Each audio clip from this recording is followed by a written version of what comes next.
মাননীয় স্পিকার, আপনার কাছে আমার একটা খুবই গুরুত্বপূর্ণ প্রশ্ন হচ্ছে যে বর্তমান বাংলাদেশে এক অবৈধ জুয়া বা ক্যাসিনো চলতেছে। এই অবৈধ জুয়ার সাইটগুলো বাংলাদেশে চলতেছে। বর্তমান এই জুয়া বা ক্যাসিনো বাংলাদেশের তরুণ সমাজকে ধ্বংসের দিকে নিয়ে যাচ্ছে। মাননীয় স্পিকার, আজ দেশে যেখানে সেখানে চুরি ডাকাতি হচ্ছে কি কারণে?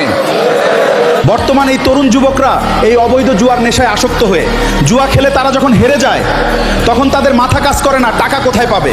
আজ দেশে এই অবৈধ জুয়ার কারণেই কিন্তু চুরি ডাকাতি হচ্ছে। তখন তারা বাধ্য হয়ে টাকার জন্য রাস্তায় যেখানে সেখানে চুরি ডাকাতি করে।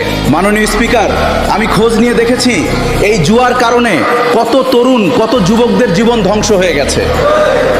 মাননীয় স্পিকার, দেশের মানুষ আজ জানতে চায় এই জুয়ার টাকা কোথায় যাচ্ছে, কার পকেটে যাচ্ছে, কেন এই অবৈধ ব্যবসা এখনো চলতেছে। আমি এই সংসদে দাঁড়িয়ে পরিষ্কারভাবে জানতে চাই, সরকার কি সম্পূর্ণভাবে অজ্ঞ নাকি সরকার ইচ্ছাকৃতভাবে চোখ বন্ধ করে আছে? মাননীয় স্পিকার, আরও একটি গুরুতর প্রশ্ন তুলতে চাই, এই অবৈধ অর্থপ্রবাহ কি কোনোভাবে বৈধ অর্থনীতিতে ঢুকছে? কোনো প্রক্রিয়ার মাধ্যমে কি এই টাকা সাদা করা হচ্ছে? রাষ্ট্রের কোনো খাত কি পরোক্ষভাবে এই অর্থ থেকে উপকৃত হচ্ছে? মাননীয় স্পিকার,